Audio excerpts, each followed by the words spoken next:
পাগলের সাথে আমার সম্পর্ক ছিল এরকম যে আমরা ক্যারাম বোর্ড খেলতাম, আমরা পারিবারিকভাবে মিশে গিয়েছিলাম এবং সে ঢাকায় গেলেই সে আমার অফিসে আমরা একসাথে আড্ডা মারতাম। সে আমাকে আমি তাকে জিজ্ঞেস করেছিলাম, তুমি তুমি তো নদীর এলাকার মানুষ, তুমি সাগরে গিয়েছো কিনা? সে বলল, ভাই আমি কোনোদিন সাগর দেখি নাই।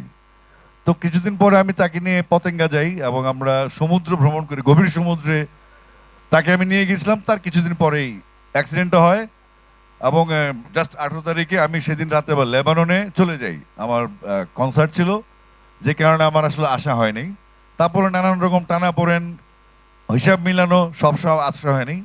তো এখন 1 বছর পরে পাগল হাসানের মৃত্যুবার্ষিকী উপলক্ষে পাগল হাসানের যেই স্মৃতি পরিষদ গঠিত হয়েছে, এখানে তার বন্ধুরা করেছে, তার শুভাকাঙ্ক্ষীরা করেছে, তার কলিগরা করেছে, তার মিউজিশিয়ানসরা করেছে এবং সেই সঙ্গে আপনারা যারা আপনাদের ছাতকবাসী আছেন, আপনাদেরকে একটা কথা বলতে চাই, আমরা খুব সৌভাগ্যবান যে আমরা একজন ক্ষণজন্মা পাগল হাসানকে পেয়েছিলাম, যে তার কথা, সুর, গায়কী, তার চিন্তা, তার দর্শন, তার বহুমাত্রিকতা, তার বিরহ, তার মুর্শিদি চিন্তা সব কিছু মিলিয়ে পাগল ছিল একটা ব্র্যান্ড। একের ভিতরে অনেক কিছু পাওয়ার যে উপলক্ষ, সেটাই ছিল পাগল হাসান। আমরা আশা করছিলাম যে পাগল হাসান, মানে আমাদের সৌভাগ্য হয়ে সে এসেছিল পৃথিবীতে। আমরা আশা করেছিলাম পাগল হাসান অনেক বড় হবে, অনেক দিন বাঁচবেন এবং আমাদের বাংলাদেশের সঙ্গীতকে শাহ আব্দুল করিম সাহেবদের মতো সমৃদ্ধ করবেন। আমরা একদিক থেকে খুব সৌভাগ্যবান যে পাগল তার স্বল্প সময়ে সারা পৃথিবী জুড়ে একটা ফ্যান বেস তৈরি করেছে। আমরা যখন বিদেশে যাই, বিশেষ করে ইউরোপিয়ান দেশগুলিতে যখন যাই, মিডল ইস্টে যখন যাই, আমি দেখতে পাই পাগল হাসানের একটা দল ভক্ত যারা আমার কাছে আসে এবং তারা বলে পাগল হাসানের খবর নেবেন, পাগল হাসানের পরিবারের খবর নেবেন, পাগল হাসানের গান গাইবেন, পাগল হাসানকে স্মরণ করুন ভাই, পাগলকে হারিয়ে যেতে দেওয়া যাবে না। তো আমরা একটা কিশোর পলাশ, এফ এ সুমন, আমরা সহ বসেছি। আমাদের সবচেয়ে আগে কাজ করছেন জুয়েল মোর্শেদ, যিনি একটু কথা বলে গেলেন, যিনি পাগল হাসানের যে রাইটস, রেভিনিউ এবং ভবিষ্যতে তার পরিবারের নিরাপত্তা, সেই যেই অধিকার, তার গান গাওয়ার যে টাকাগুলি আছে, যে টাকাগুলো অনেক জমা হয়েছে, ভবিষ্যতে তারা জমা হবে, সেইগুলো আমরা একসাথে করা হয়েছে মোটামুটি, বাট ভবিষ্যতে একটা সিস্টেমে চলবে। পাগল হাসানের বন্ধুরা এবং তার কলিগরা পাগল হাসানের পরিবারের কাছে সেগুলো বুঝিয়ে দিবেন এবং এটা সুন্দরভাবে হবে। আমরা এখান থেকে সৌভাগ্যবান যে পাগল তার ছোট্ট জীবনে এমন কিছু দর্শন আমাদেরকে দিয়ে গেছে গানের মাধ্যমে। প্রত্যেকটা বিষয় তার চোখে পড়েছে খুব স্বল্প সময়ে, সেটা আমাদের কাছে কৃতজ্ঞতা। আজকে জিনান, তার ছেলে, তার জিহান, তার ছেলে, 2 ছেলে, তার চান সুরুজ, তার এবং আমি তাদের একটা গ্রুপের নাম দেখলাম সুলতান সুলেমান গ্রুপ। আমি আর হাসান বসে বসে এক সময় আমার অফিসেই আমরা রাত 8:30টার সময় সুলতান সুলেমান দেখতাম, আবার রাত 10টার সময় সুলতান সুলেমান দেখতাম। পরে এসে দেখি এখানে একটা সুলতান সুলেমান গ্রুপ আছে, মানে পাগল এটা এখানে ইমপ্লিমেন্ট করে ফেলছে। আমাদের দুর্ভাগ্য, আমরা পাগলকে হারিয়ে ফেলেছি, কিন্তু আমাদের হাতে অপশন আছে। এই যে মেলাগুলি হবে, আজকে স্মরণ সভা হচ্ছে, স্মরণ মেলা হচ্ছে, পাগল যেহেতু সঙ্গীতের লোক ছিল, আমরা সঙ্গীতের বাইরে যেতে পারবো না। এবং এই যে ক্ষণজন্মা পাগল হাসান, আপনাদের এতগুলা ছাতকবাসী, এত হাজার হাজার লক্ষ মানুষের মধ্যে একটা পাগল হাসান সারা পৃথিবীতে একটা পতাকার মতো উঠছে। সেই পতাকাটাকে ধারণ করার দায়িত্ব আপনাদেরই, সঙ্গে আছি আমরা। আমরা চাইবো পাগলের জন্মবার্ষিকী, পাগলের যে মৃত্যুবার্ষিকী উপলক্ষে স্মরণ সভা, এটা একটা জাতীয় উৎসবে পরিণত হোক। সারা বাংলাদেশে মানুষ জানুক পাগল হাসান কে ছিল, তার কাজ কি ছিল। সারা বাংলাদেশে মানুষের আপকামিং প্রজন্ম, যারা নতুন প্রজন্ম আছে, তারা যেন পাগল হাসানকে শুধুমাত্র ছাতক, সিলেট, সুনামগঞ্জের মানুষ চিনলে হবে না, সারা পৃথিবীর বাংলা ভাষাভাষী মানুষের বাইরেও তার ভিতর যে নতুনত্ব, তার ভিতর যে অভিনবত্ব, তার ভিতর যে সৃষ্টিশীল ক্রিয়াশীল চিন্তাগুলো ছিল, সেই চিন্তাগুলো যেন বিশ্বে ছড়িয়ে পড়ে। সেই লক্ষ্যে পাগল হাসানের বন্ধুরা এবং আমরা যারা শুভাকাঙ্ক্ষী আছি, তার কলিগ আছে, ইন্ডাস্ট্রিতে আছি, আমরা কথা দিচ্ছি, আমরা ইনশাল্লাহ একনিষ্ঠভাবে, আন্তরিকভাবে, দায়িত্বের সাথে সেই দায়িত্বগুলি পালন করব। এই ছাতকবাসীর গর্ব হিসেবে বাংলাদেশের আকাশে জল করে জ্বলবে পাগল হাসান। আমরা যেখানেই তাকাবো যেন পাগল হাসান দেখতে পাই। এই পাগল হাসান একটু মানে একটু ইমোশনাল হয়ে যেতে চাচ্ছিলাম, কিন্তু আমি হতে পারবো না। এই কারণে আমাদের যে ঘটনাগুলি, আমাদের আভ্যন্তরীণ দুজনের মাঝখানে যে কথোপকথনগুলি, সেগুলি খুবই মেমোরেবল। আমি আগেও বলেছি অনেক জায়গায়। তো আমরা আশা করব এই মেলাটা এই মেলাটা কন্টিনিউ করবে, এটা সিদ্ধান্ত হবে একসময় স্মরণ সভা করবে নাকি জন্ম উৎসব করবে। যেটাই করা হবে, ঢাকাতেও হবে, এখানেও হবে। আমরা যেন কোনো বিশৃঙ্খলা না দেখি, আমাদের মধ্যে যেন পাগলের প্রতি রেসপেক্ট থাকে, তার পরিবার, তার সন্তান, তার বন্ধুবান্ধব, তার প্রতিবেশী, তার এলাকাবাসী, তার সাথে সম্পৃক্ত সবাই আপনারা অনুগ্রহ করে নিজের মন থেকে পাগলকে ভাই মনে করে, সন্তান মনে করে আপনারা থাকবেন। আমরা আমাদের সাধ্যমতো চেষ্টা করব। ফাইনালি আপনাদের সাথেই প্রত্যেক বছর কোনো না কোনোভাবে দেখা হবে। আর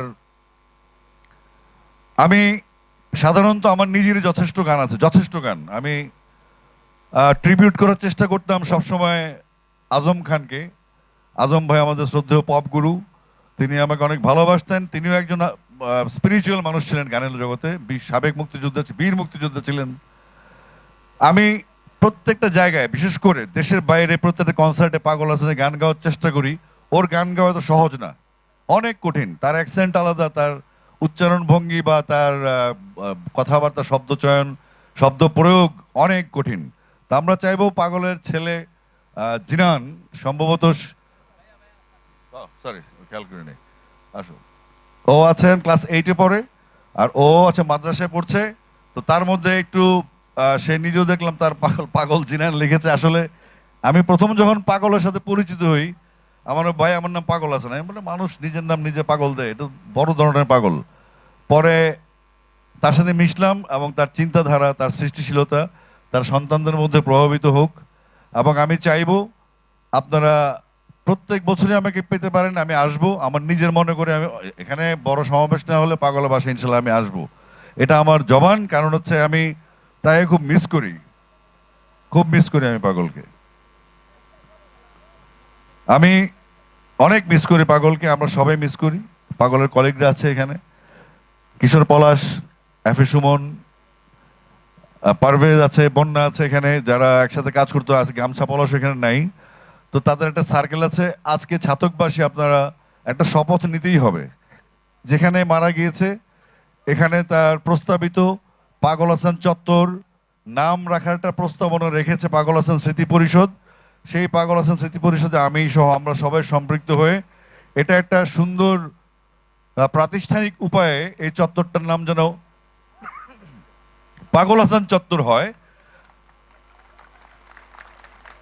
সেই দাবিতে আপনারা কাজ করবেন। এবং এভাবেই আমরা একজন মানুষকে, একজন সৃষ্টিশীল মানুষকে আমাদের হৃদয়ে ধারণ করতে পারবো। শুধুমাত্র আপনারা আমরা হৃদয়ে ধারণ করলেই এই পাগল হাসান সারা বিশ্বে তার যে চিন্তা ভাবনা ছিল, তার যে সৃষ্টিশীলতা ছিল, তার যে ক্রিয়াশীলতা ছিল, সেটা নিয়ে সারা বিশ্বে ছড়িয়ে পড়বে। গর্বিত হবে ছাতকবাসী, গর্বিত হয় বাংলাদেশ, গর্বিত হয় বাংলা গান, গর্বিত হয় বিশ্ব। এমনভাবে আমাদের কাজ করতে হবে, নিজেদের মধ্যে শৃঙ্খলা বজায় রাখতে হবে। কোনো রকম পাগলকে নিয়ে যেন কোনো দোকানদারি শুরু না হয়, তাকে নিয়ে যেন কোনো রকম ব্যবসা শুরু না হয়। পাগল হাসান কারো কোনো ব্যক্তিগত সম্পত্তি নয়, পাগল কোনো দলের নয়, পাগল কোনো বন্ধুর নয়, পাগল কারো নয়, পাগল সব আমাদের। সে বাংলা, এই যে ঘাস, এই যে পাখি, এই যে আকাশ, প্রকৃতি, ক্ষেত, গরু, ছাগল, সব কিছুর মধ্যেই পাগল আছে। তার গানের সাবজেক্টের কোনো অভাব ছিল না। আমি আস্তে আস্তে শুনলাম তার বাসার সামনে যে রাস্তা আন্ডার কনস্ট্রাকশন ছিল আছে, এটা নিয়েও নাকি সে গান করেছে। অর্থাৎ তার সৃষ্টিশীলতা, তার এই নদীর সামনে তার বসবাস এবং সেগুলি মানুষের সামনে প্রকৃতিকে তুলে ধরা। গানের মধ্যে আমরা কি পাই? আবেগ পাই। কার বিরহের গান ভাল লাগে, কারো সুখের গান ভাল লাগে, কারো মুর্শিদি গান ভাল লাগে, কারো দেহতত্ত্ব ভাল লাগে, কারো বিচ্ছেদি ভাল লাগে, এক একজনের এক এক রকম। কিন্তু পাগলের মধ্যে ছিল সেই বহুমাত্রিকতা। আপনাদের মাধ্যমে আমরা চাই, পাগলের 2 সন্তান এখানে আছে, আপনাদের সন্তানের মতো থাকবে। পাগল হাসানের মা আছে এখানে, তার স্ত্রী আছেন, এবং সব মিলে আজকে ছাত্রকে আমার আশাটা আর জন্য আমি কৃতজ্ঞতা জানাই। স্পেশালি আমাদের একটা পাগল আরেকটা আছে এখানে, কিশোর পলাশ। ও আসলে আন্টিও আছেন এখানে, একটু আসো সামনে প্লিজ। ফারুক ভাই আসেন, এই বন্যা আসো, পারভেজ আসো একটু, জুয়েল মোর্শেদ আসেন, ধ্রুবদা সামনে আসেন একটু। এই কয়েকটা মানুষ আসলে আমরা যারা ঢাকায় থাকি বা পাগলের সাথে সম্পৃক্ত, তো আমরা এখানে আন্টি আছেন, পাগলের 2 ছেলে আছে, মতিউর রহমান, হাসান ওর পুরো নাম। আসলে আমরা পাগল, ও নিজেই পাগল বলতো, আমরা পুরো নামটা মনে থাকে না, আর একটা এই নামটা একটা বিশেষ নাম থাকায় সে আসলে ব্যাপারটা ইউজ করতো না। তো সব মিলে আমি আবারও বলছি, এই পাগল হাসান আপনাদের শুধু সম্পদ নয়, আপনাদের শুধু পরিচয় নয়, এই পাগল হাসান আপনাদের এই ছাতককে নিয়ে যেতে পারে পৃথিবীর সর্বশ্রেষ্ঠ বিন্দুতে, যেখানে তার ভাবধারাগুলি আপনাদেরকে বিশ্বে আলোকিত করবে।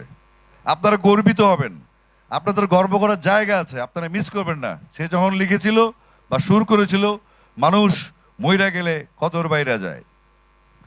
আমরা আজকে দেখতে পাচ্ছি আসলে সে তো 36 বছর বয়সে মারা গেছে।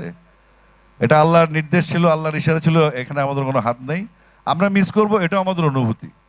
বাট আবার অনুরোধ করছি আপনাদের কাছে, আমরা প্রতি বছর যখনই সময় পাবো, ঢাকায় হোক, ছাতকে হোক, বৃহত্তর পরিসর বাংলাদেশের সর্বপ্রান্তে, দেশের বাইরে, স্পেশালি আমি দেখেছি লন্ডন এবং মিডল ইস্টে তার একটা বিশাল ক্রাউড রয়েছে। আমি কোথাও ঘুরতে গেলে পেয়ে যে পাগলের বন্ধু, পাগলের ফ্রেন্ড, পাগলকে ভালোবাসে, কাঁদে। অর্থাৎ ছেলেটা এই বয়সে কোথাও না গিয়ে অনেক জায়গায় চলে গেছে, সেটাকে আমাদেরকে ধারণ করতে হবে। এই নিয়ে কোনো রকম রেশারেশি, কোনো রকম কুন্দল, কোনো রকম ভাগাভাগি পাগলকে চলবে না। পাগল আদি এবং অকৃত্রিম থাকবে। সে মৃত্যুর আগে যেমন ছিল, সবার ছিল। সবার কাছে আপনারা নিজের সন্তানের মতো, ভাইয়ের মতো তাকে লালন করবেন, বন্ধুর মতো। এই অনুরোধ থাকলো আপনাদের কাছে। আপনারা সবাই ভালো থাকবেন। পাগল হাসান স্মৃতি পরিষদ বা উদযাপন পরিষদ বা যে জন্মদিবস পরিষদ হোক না কেন, এটা তার পরিবার কেন্দ্রিক হবে। আমরা তার পরিবারকে কেন্দ্র করেই সমস্ত মুভমেন্ট করব, ঢাকা কিংবা যেখানে হোক। আপনারা সবাই ভালো থাকবেন, সুস্থ থাকবেন এবং সুন্দর থাকবেন। একটু পরে মনোজ্ঞ সাংস্কৃতিক সন্ধ্যা হবে। আমরা গানের মানুষ, গানে গানে আপনারা আজকে আনন্দ করবেন এবং পাগলকে স্মরণ করবেন।